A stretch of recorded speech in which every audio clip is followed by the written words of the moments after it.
Almost हफ्ते में 2 बारी तो मुझे ये कॉल आ ही जाता है कि क्या ट्रेडिंग से पैसा बनता है, क्या एक्चुअली में ट्रेडिंग प्रॉफिटेबल है। और उसके बाद वो अपना जर्नी बताते हैं। बहुत सारे ट्रेडर का अलग अलग टाइप का जर्नी होता है। किसी का कम कैपिटल का जर्नी होता है, किसी का बहुत बड़ा लॉस का जर्नी होता है, किसी का 3-4 महीने 6 महीने ब्रेक इवन जाने का जर्नी रहता है, और किसी का छोटा छोटा प्रॉफिट मार्केट से लेके आ रहे हैं उसका जर्नी होता है। बहुत सारे ट्रेडर का ऐसा जर्नी होता है कि वो मार्केट में 1 महीने तक डिसिप्लिन फॉलो करके 1 दिन में सारा पैसा उड़ा देते हैं। ऐसे ढेर सारे कॉल्स रिसीव करने के बाद मैं आज आपको बताता हूँ पूरा इसका आंसर। तो आज का ये वीडियो कुछ लोगों के लिए थोड़ा डिमोटिवेशन का काम करेगा, लेकिन अगर वीडियो को समझे और प्रैक्टिकली, जो मैं सिर्फ प्रॉब्लम बताता हूं तो प्रॉब्लम से डिमोटिवेट होने का नहीं है, उसके बाद सॉल्यूशन भी बताता हूं, उस सॉल्यूशन के अकॉर्डिंग चलने का भी है। तो अगर आप इस चीज को समझ गए तो डिमोटिवेशन तो खैर फर्स्ट पार्ट है, उसके बाद उसका सॉल्यूशन भी मिलेगा, और उस सॉल्यूशन को अप्लाई किया तो आपका बहुत सारा प्रॉब्लम खत्म हो सकता है। कि देखो, बहुत सारा प्रॉब्लम ऐसा है ना कि आप उसके बारे में आंसर ढूंढ नहीं पा रहे हो क्योंकि वो फेज आपने देखा नहीं है। आप सिर्फ अपना जर्नी देख रहे हो कि मैंने 1 महीना मेहनत किया, पूरा एफर्ट डाला, उसके बाद भी मैं ब्रेक इवन तक नहीं हूं। तो ये जर्नी आपका है। लेकिन और भी ट्रेडर्स है, और भी लोग हैं, वो क्या कर रहे हैं, और एक्चुअली में जो मैंने देखा है, जो मैंने फील किया है कि ट्रेडिंग किस आदमी के लिए किस टाइप से काम आता है, वो आज इस वीडियो में आपको जानने को मिलेगा। तो चलिए वीडियो स्टार्ट करते हैं। आज इस वीडियो में 6-7 तरह के ट्रेडर का बात होने वाला है। एक बिगनर ट्रेडर के बारे में बात होने वाला है जो कि परेशान रहते हैं। दूसरा, छोटे कैपिटल वाले ट्रेडर जिसका 10,000 20,000 का कैपिटल रहता है, उनका प्रॉब्लम, उनका चैलेंजेस और उनका माइंडसेट जो होता है ना, कंफ्यूजन, करूं ना करूं, क्या कर रहा हूं, गलत कर रहा हूं, सही कर रहा हूं। एक वो जिनका डिसेंट साइज कैपिटल है, एक वो जो बहुत लूज कर चुके हैं, ठीक है, और एक वो जो कि मार्केट में बहुत टाइम दिए हैं, कैपिटल नहीं है बट नॉलेज बहुत है। तो ये सारा माइंडसेट हम लोग अभी डिस्कस करने वाले हैं। तो सबसे पहले स्टार्ट करते हैं वो ट्रेडर जिनका एज 18 से 20 साल है, 22 साल है, और वो ट्रेडिंग स्टार्ट किए हैं। कैपिटल साइज बहुत कम है, मान लो 10,000 15,000 20,000 का कैपिटल साइज है, और वो ट्रेडिंग में अपना करियर बनाना चाहते हैं।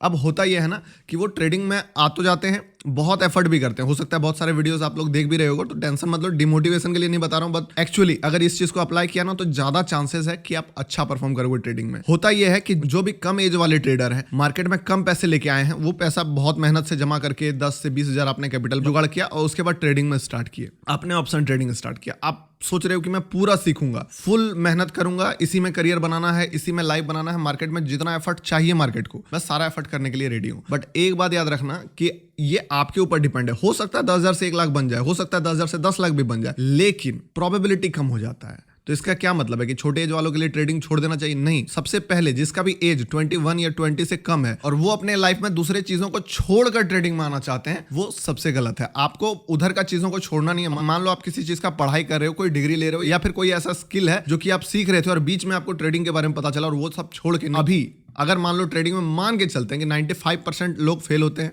फॉर एग्जांपल आपका भी चांसेस है फेल हो सकते हो, तो बैकअप प्लान क्या है आपके लिए? कोई बैकअप प्लान होना चाहिए ना। एक तो आपका कैपिटल, देखो डिमोटिवेट नहीं होना, मैं इसके आगे मैं ये भी बताऊंगा कि कैसे करना है, लेकिन अभी समझो प्रॉब्लम। एक तो कैपिटल कम है, दूसरा अभी आपका लाइफ का गोल्डन पीरियड चल रहा है, जो टाइम चल रहा है, इस पे आप जिस चीज को सीखोगे, आपका लर्निंग एबिलिटी हो या फिर काम करने में जज्बा जुनून हो, वो सब टॉप पीक पे है, और आप इस समय अगर पूरा का पूरा फोकस ट्रेडिंग में दे रहे हो और आपका कोई बैकअप प्लान नहीं है, तो बाय चांस अगर ट्रेडिंग फेल होता है ना, तो फिर आपके लिए बहुत मुश्किल होने वाला है रास्ता। तो क्या करना चाहिए? ट्रेडिंग छोड़ना चाहिए? नहीं। आपको पैरेलली, एक सब्सक्राइबर ने मुझे कॉल किया था, उनका भी एज करीब 19 साल के आसपास था, और कैपिटल यही 10 से 15,000 का कैपिटल था। मैंने उनको बताया, वो पूछे सर मैं अपना फुल 100% देता हूं बट फिर भी रिजल्ट नहीं मिलता। मैं बोला ठीक है, आप अपना इधर 100% दो, ठीक है ना, जो दे रहे हो वो दो, साइड से अपने आप को बनाने के लिए भी डेवलप करो कि पैरेलली अगर मैं कोई दूसरा काम से पैसा कमाता हूं, ठीक है ना, अभी आप 10,000 के अकाउंट से 10 लाख बनने वाले हो, वही एफर्ट अगर थोड़ा आउटसाइड में दे दोगे ना, तो वहां से इजीली 1 लाख रुपया बनेगा, और उस 1 लाख को अगर आप ट्रेडिंग में डालोगे और पैरेलली तब तक 10,000 से ट्रेडिंग सीखा और अपना करियर भी साइड में सेट किया, चाहे जॉब हो, चाहे बिजनेस हो, चाहे जो भी हो, कहीं एक ऐसा सोर्स जहां से आपका इनकम आएगा, वो क्रिएट करने के पीछे मेहनत किया कि मैं स्टेबल हूं,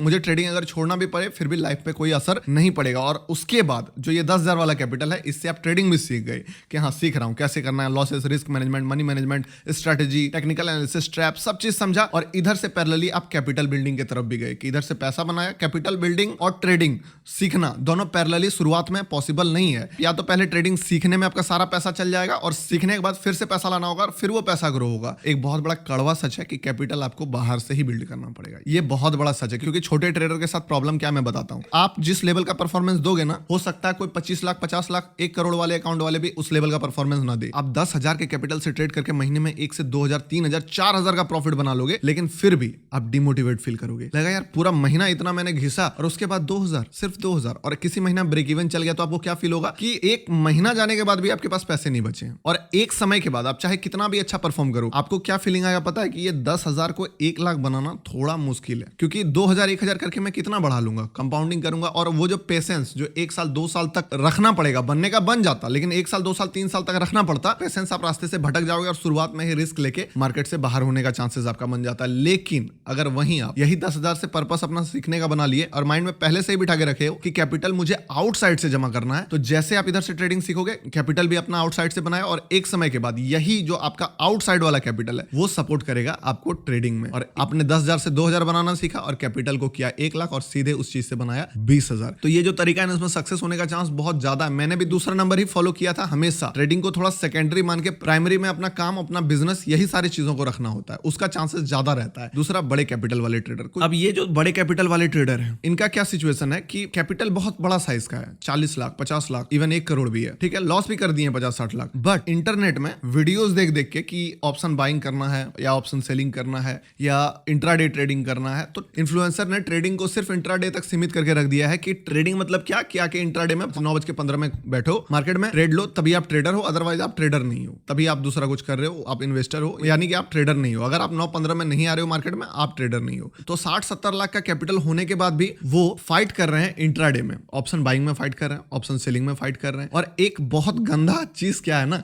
कि आप सोचोगे कि चलो बड़ा कैपिटल है, मैं ऑप्शन सेल करूंगा, बाय करने से कौन रोकेगा? कोई रोकेगा? कोई नहीं रोकने वाला। आप अगर ऑप्शन सेल कर रहे हो, थोड़ा सा लॉस होगा, आपके पास पावर है बाय करने का। मान लो 900 क्वांटिटी में ऑप्शन सेल किए हो, थोड़ा सा लॉसेस गया, तो तुरंत आप 900 दो बारी ऑप्शन बाय मारोगे, सोचोगे रिकवर हो जाएगा, नहीं हुआ, फिर मारोगे 900 3 बारी, इस बार रिकवर हो जाएगा, नहीं, फिर क्वांटिटी डबल करोगे। ऑप्शन सेल अगर आप 100 क्वांटिटी कर सकते हो ना, तो ऑप्शन बाय आप सीधे 1000 क्वांटिटी कर सकते हो। ये मार्केट का रियलिटी और हाथ में आपके पावर है। तो आपके पास अगर इतना बड़ा कैपिटल साइज है, क्योंकि मैंने देखा, अभी वीडियो हो सकता है बहुत लोगों को इररिलेवेंट लग रहा होगा कि क्या बात कर रहा है, लेकिन ये सच्चाई है। जिसके पास भी 10 लाख से ऊपर का कैपिटल है और वो मार्केट में फाइट कर रहे हैं और रिजल्ट उनको नहीं मिल रहा है, तो उनके लिए सीधा मेरा सवाल ये है कि क्या आपको सिर्फ इंट्राडे में ही फाइट करके ट्रेडर बनना इंपॉर्टेंट है, या 1 से 1.5 लाख आप ऑप्शन बाइंग के लिए रख लो जो करते हो, और बाकी का 8 से 9 लाख स्विंग ट्रेडिंग करो ना भाई। क्या दिक्कत है स्विंग ट्रेडिंग में? पैसिवली करोगे। अगर आपके पास इस लेवल का कैपिटल है, तो सीधा बात है कि आप या तो कोई बढ़िया पोस्ट पे जॉब करते हो, या तो कोई अच्छा बिजनेस है। तो टाइम का तो ऑलरेडी आपके पास कमी होगा। टाइम का जब कमी है, तो स्विंग ट्रेडिंग कितना बेस्ट होता है आपके लिए। तो स्विंग ट्रेडिंग क्यों नहीं किया जाए? मेरे बहुत सारे मेंबर्स थे जिन्होंने यही प्रॉब्लम मुझे बताया था, तो मैंने उनके साथ कॉल पे पूरा का पूरा उनका रोड मैप जो है इसी टाइप से बनाया कि देखिए, अगर आपका 50-55 लाख का अकाउंट है, 5 से 10 लाख से ऑप्शन बाय, बाकी का पैसा कभी भी ऑप्शन बाइंग में मत लाइए, वरना ये जो कैपिटल है ना, ये बहुत बड़ा पावर है। इस पावर को अगर आप मिसयूज करोगे, तो किसी दिन ये पूरा पैसा चला जाएगा, और जिस दिन ये पूरा पैसा चले जाएगा, आपका लॉस तो ऑटोमेटिकली इतना बड़ा है, वो लॉस रिकवर करना नेक्स्ट टू इम्पॉसिबल बन जाएगा। और फिर वीडियो आप ढूंढोगे कि कौन से वीडियोस में लॉस रिकवर करने का कुछ तरीका बता दो, और मैं अगर आपको तरीका बताऊंगा, तो पूरा तरीका देखने के बाद आपको क्या फील होगा? सिर्फ एक वर्ड पकड़ोगे आप कि मैं कोर्सेज बेच रहा हूं। पूरा प्रोसेस छोड़ दोगे, पूरा प्लान छोड़ दोगे, हर चीज छोड़ दोगे, वही एक वर्ड आपको बस समझ में आएगा कि मैं वही कर रहा हूं। तो कैपिटल अगर बड़ा है, तो क्यों फाइट करना भाई? अगर आप गेम में जानते हो कि इस गेम में जाते ही मैं जीत सकता हूं, अगर मेरे पास पावर है, मैं उस गेम में बिना खेले ही उस गेम को जीत सकता हूं, साइड रख के उस गेम को जीत सकता हूं, उससे बेटर जीत सकता हूं, तो फिर मैं उस गेम में घुस के क्यों फाइट करूं? आप बोलोगे इन्फ्लुएंसर को देखते हो, उनका काम है। आप देखते हो कि कोई ऑप्शन बाइंग में करोड़ों का फंड यूज कर देगा, क्यों कर रहा है करोड़ों का फंड यूज? कभी सोचा है? उनको भी पता है कि ऑप्शन बाइंग बहुत रिस्की है और इतना बड़ा फंड यूज नहीं करना चाहिए, बट उनको पता है कि लोग यही देखना चाहते हैं। ठीक है, लोग यही देखना चाहते हैं, और वही कारण वो खुद के लिए नहीं कर रहा, जो भी करता है वो आप जैसे लोगों के लिए ही वो चीज कर रहा है कि देखो ऑप्शन बाइंग से इतना बड़ा कैपिटल यूज किया जाता है। लेकिन अगर आपके पास उस लेवल का कैपिटल है ना, तो ये कोई लॉजिकल डिसीजन नहीं है कि आप उस पूरे फंड को यूज करो ऑप्शन बाइंग में। अब बात आती है तीसरे टाइप के ट्रेडर की। वो बहुत दिनों से मार्केट में, बट फिर भी रिजल्ट नहीं मिल रहा है। बट एक चीज उनका एटीट्यूड में मैंने देखा कि सबसे बड़ा गड़बड़ी क्या है कि वो अगर आपको कॉल करेंगे, तो सबसे पहले अपना स्ट्रेटजी आप पे थोपने लगेंगे, और सबसे पहला वर्ड पता है क्या होता है उनका? कि मैं सब जानता हूं। सबसे पहला वर्ड, मैं सब जानता हूं, मुझे सब समझ में आता है, बट फिर भी लॉस में हूं। तो आप क्या करो? आप बताओ। आप अगर सब जानते हो, आपको अगर सब पता है, आपको अगर सब समझ में आता है, आपको पता है कि आप जो कर रहे हो वो बहुत सही है, तो फिर पहला चीज तो मुझसे पूछने का ही आपका काम खत्म हो गया कि आप क्या पूछोगे मुझसे, जब आप ऑलरेडी सब सही करते हो सकता है मैं ही कुछ गलत बताऊं आपको। और दूसरा, फिर रिजल्ट आपको क्यों नहीं मिल रहा है?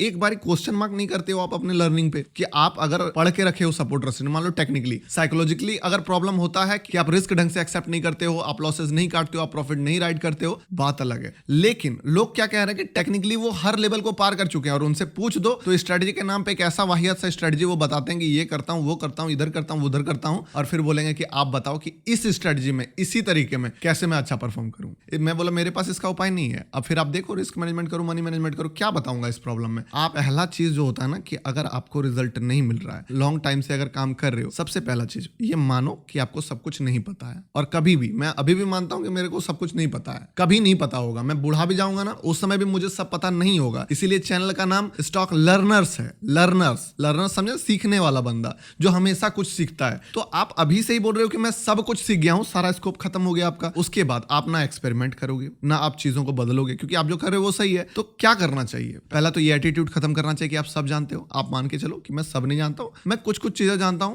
जिसपे कुछ कुछ चीजें अच्छा काम करता है, कुछ कुछ चीजें में भी मैं गलत भी जानता हूं, मुझे नहीं पता अभी। क्योंकि रिजल्ट जब तक आपको सही नहीं मिल रहा, आप मान के चलो अपने नॉलेज पे क्वेश्चन मार्क हमेशा लगा के रखना। अब बारी आती एक्शन की, करना क्या चाहिए। हमेशा याद रखना बिना इनपुट का आउटपुट चेंज नहीं होता है। एक कहावत था ना, बोए पेड़ बबूल का तो अमवा कहां से होए। तो आप में भी आप बबूल का पेड़ बो रहे हो और बार बार सोच रहे हो कि आम का फल आएगा। हो सकता है आम का फल के लिए आम का पेड़ बोना पड़ेगा, आपको गुठली डालना पड़ेगा। तो आप इनपुट पे थोड़ा सा ध्यान दो। कभी अगर मान लो ऑप्शन बाय डेली कर रहे हो और रिजल्ट नहीं मिल रहा है, कभी ट्राई करो स्टॉक्स पे भी जाने का। कभी ट्राई करो नहीं ये स्ट्रेटजी नहीं यूज करूंगा, 5 मिनट कैंडल मान लो आपको सूट नहीं कर रहा है, 15 ट्राई करो, 1 मिनट पे आने का भी ट्राई करो। हो सकता है स्कैल्पिंग करके आप फाइट करके मार्केट से थक चुके हो, रिजल्ट नहीं मिल रहा है, ट्रेडिंग पे एक बार ट्राई करो। जब 4-5 चीजें ट्राई करोगे, मे बी आप स्कैल्पर हो ही नहीं और आप ट्राई कर रहे हो स्कैल्पर बनने का, आपको एक रास्ता मिलेगा। जब आप 10 चीज ट्राई करोगे, अगर मैं अपना बताऊं जर्नी, तो मैंने हर चीज ट्राई किया जो पॉसिबल था। उसके बाद 2 ही कंक्लूजन निकला, एक ये कि मैं स्कैल्पर हूं, दूसरा वो कि मैं स्विंग में होल्ड कर पाता हूं, मैं इंट्राडे में ट्रेड्स को बहुत लंबा स्टॉक में ही होल्ड कर पाऊंगा। ऑप्शन बाय करूंगा, मुझे पता है थीटा का डीके है। दूसरा, मुझे हर पॉइंट पे रिवर्सल पता है। जैसे आप लाइव में देखते हो कि मैं आपको बता देता हूं ना,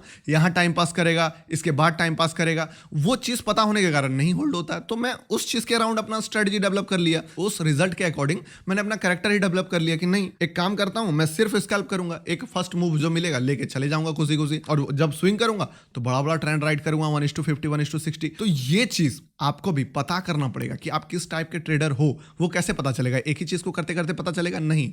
जब आप 10 चीजें ट्राई करोगे, उनको लिखोगे, किसमें ज्यादा बेटर परफॉर्मेंस हो रहा है, किसमें आप वर्स्ट हो, किसमें आप अपने ऑप्शन बाय करने का बहुत कोशिश किया, होल्ड करने का नहीं कर पाया। ऑप्शन सेल जब करता था तो मैं 9:15 में कई बार ऑप्शन सेल किया हूं, 9:17 में, और 3:20 में वही 10 पैसा 20 पैसा में जाके स्क्वायर ऑफ किया है। बट बाइंग में नहीं होता है, क्योंकि टेक्निकल एनालिसिस का कमांड इस चीज से रोकता है। हर आदमी का कुछ वीक पॉइंट होता है, हर आदमी का कुछ स्ट्रॉन्ग पॉइंट होता है, बट वो चीज आपको तब पता चलेगा जब आप 10 चीजें ट्राई करोगे। एक चीज पे लूप में फंस के पूरा लॉस करा लिए और मार्केट को ब्लेम करते रह जाओगे। मे बी आपके पास ऑप्शन था कि आप बढ़िया ट्रेडर बन सकते थे, बट आपने एक्सपेरिमेंट नहीं किया, इसके कारण आप वो रास्ता आपको पता ही नहीं चला जो रास्ता आपके लिए बना था। तो अपना ट्रेडिंग स्टाइल पहचानने के लिए भी आपको एक्सपेरिमेंट करना होगा। वीडियो अच्छा लगा तो लाइक कीजिए, मिलते हैं किसी नेक्स्ट इंपॉर्टेंट वीडियो में। और लाइव अगर मेरे साथ नहीं आते हो ट्रेडिंग में, क्या कर रहे हो यार, 1:20 1:30 1:50 1:67 बुक किया हम लोगों ने लाइव ट्रेडिंग में। एक बार आके जुड़ो तो टेलीग्राम का लिंक डिस्क्रिप्शन में है। बाय।